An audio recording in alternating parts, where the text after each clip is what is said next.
Assalamualaikum warahmatullahi wabarakatuh. Terima kasih kepada Profesor Dr. Isventi Sadalia, SEME, sebagai dosen pembimbing akademik mata kuliah Manajemen Keuangan Lanjutan. Kali ini saya akan menjelaskan mengenai teori dan konsep financial distress. Yang pertama, yaitu teori menurut Brigham dan Davis pada tahun 2003. Financial distress dimulai ketika perusahaan tidak dapat memenuhi jadwal pembayaran atau ketika proyeksi arus kas mengindikasikan bahwa perusahaan tersebut akan segera tidak dapat memenuhi kewajibannya. Kemudian ada beberapa jenis financial distress, yaitu economic failure, yaitu suatu keadaan pendapatan perusahaan tidak dapat menutup total biaya perusahaan termasuk biaya modal. Yang kedua, business failure, yaitu suatu keadaan perusahaan menghentikan kegiatan operasional dengan tujuan mengurangi kerugian bagi kreditor. Yang ketiga, technical insolvency ialah suatu keadaan perusahaan tidak mampu memenuhi kewajiban yang jatuh tempo. Kemudian insolvency in bankruptcy merupakan suatu keadaan nilai buku dari total kewajiban melebihi nilai pasar aset perusahaan. Kemudian legal bankruptcy adalah suatu keadaan perusahaan dikatakan bangkrut secara hukum. Kemudian penyebab financial distress, yang pertama yaitu struktur permodalan yang kurang. Hal ini terjadi akibat ketidakseimbangan penerimaan dana dengan dana yang digunakan untuk membiayai operasional perusahaan. Yang kedua, besarnya beban utang dan bunga. Akibat hal ini, karena ketidakmampuan perusahaan melakukan manajemen risiko atas hutangnya. Yang ketiga, ketiadaan perencanaan bisnis terjadi karena ketidakmampuan mendeteksi dan memahami perubahan pasar, ketidakmampuan memahami perubahan kondisi ekonomi, tidak menyiapkan rencana untuk situasi darurat atau di luar dugaan, dan ketidakmampuan mengantisipasi dan merencanakan kebutuhan keuangan. Kemudian faktor ekonomi makro dari financial distress, yang pertama naik turunnya indeks harga saham gabungan, yang kedua tingkat inflasi yang tinggi, yang ketiga fluktuasi nilai tukar. Indikator prediksi financial distress, yang pertama analisis rasio keuangan, yaitu yang mana cara ini merupakan cara yang paling sering digunakan untuk memprediksi financial distress. Banyak penelitian yang dilakukan untuk menemukan rasio keuangan yang bisa digunakan dalam prediksi financial distress. Yang kedua, analisis arus kas, yang mana laporan arus kas melaporkan arus kas perusahaan pada periode berjalan sekaligus menggambarkan arus kas masa depan. Yang ketiga, prediksi melalui kondisi ekonomi makro. Jika kondisi makroekonomi di suatu negara memburuk, maka kemungkinan banyak perusahaan di negara tersebut akan mengalami kesulitan keuangan. Beberapa faktor ekonomi makro yang dapat menyebabkan financial distress diantaranya fluktuasi dalam inflasi, suku bunga, GNP, ketersediaan kredit, tingkat upah pegawai, dan sebagainya. Yang ketiga, credit cycle index menunjukkan bahwa credit cycle index dapat meningkatkan kinerja indikator cut-off untuk memprediksi financial distress terutama di pasar negara berkembang. Kemudian alat prediksi financial distress, yang pertama Altman Score. Analisis diskriminan ini merupakan suatu teknik statistik yang mengidentifikasi beberapa macam rasio keuangan yang dianggap memiliki nilai paling penting dalam mempengaruhi suatu kejadian, lalu mengembangkannya dalam suatu model dengan maksud untuk memudahkan menarik kesimpulan dari suatu kejadian. Analisis diskriminan ini kemudian menghasilkan suatu dari beberapa pengelompokan yang bersifat a priori atau mendasarkan teori dari kenyataan. Yang kedua, model Springett. Model ini dikembangkan pada tahun 1978 oleh Gordon L.V. Springett.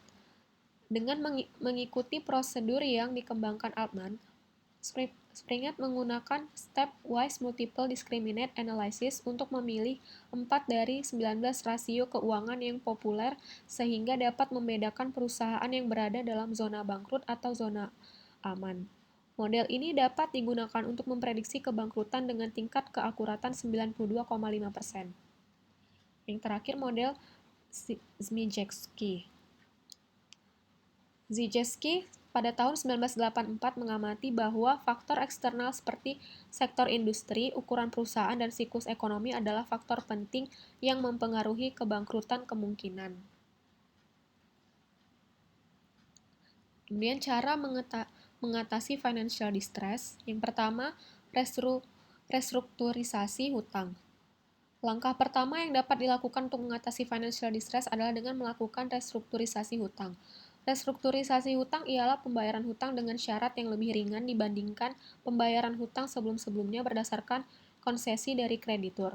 Tujuannya adalah untuk memberikan tenggang waktu pada debitur untuk menyesuaikan dan memperbaiki kondisi keuangannya. Yang kedua, menjual beberapa aset. Ketika mengalami financial distress, sebuah perusahaan tentu akan membutuhkan dana untuk menutup biaya tertentu.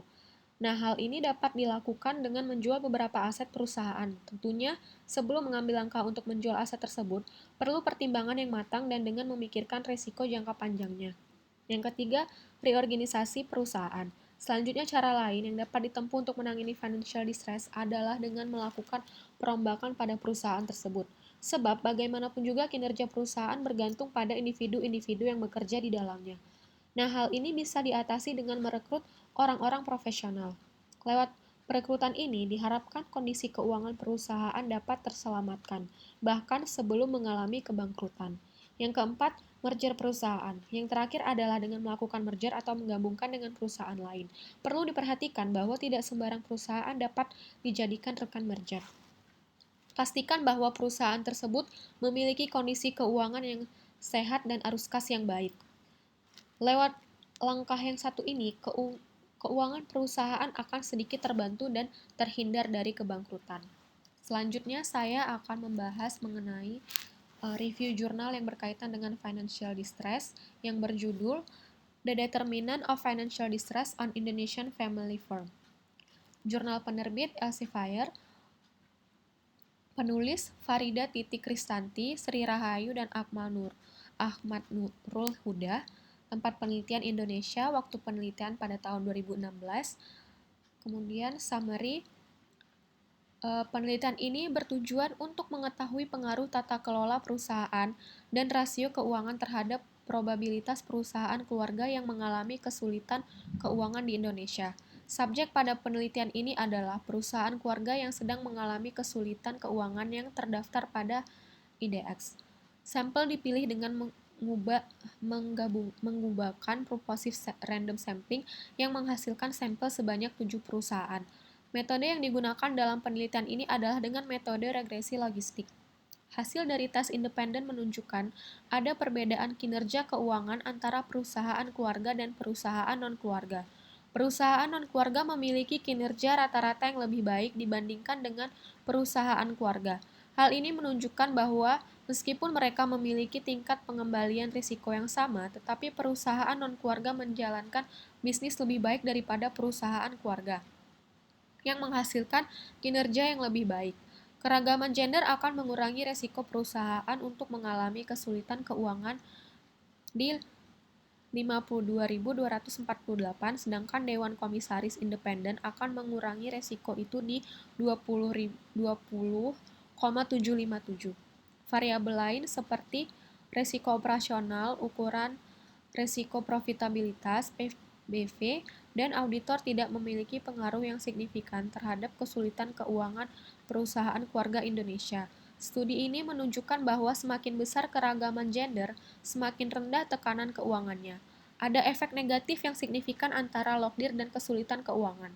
Nilai lokdir rata-rata adalah 0,78, menunjukkan bahwa sebagian besar direktur memiliki lokasi yang sama dengan lokasi perusahaan. Kondisi ini membuat komunikasi yang baik di antara mereka.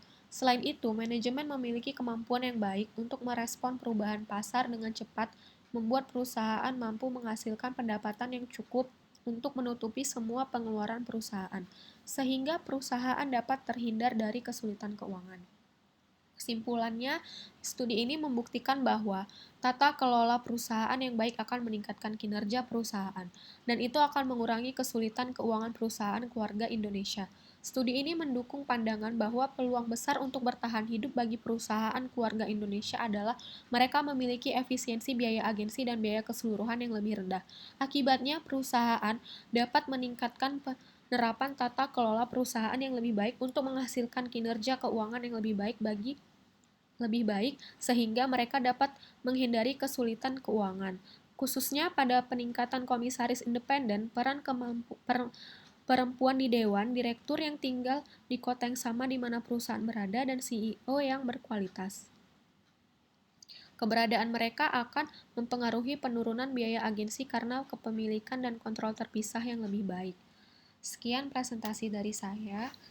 Terima kasih.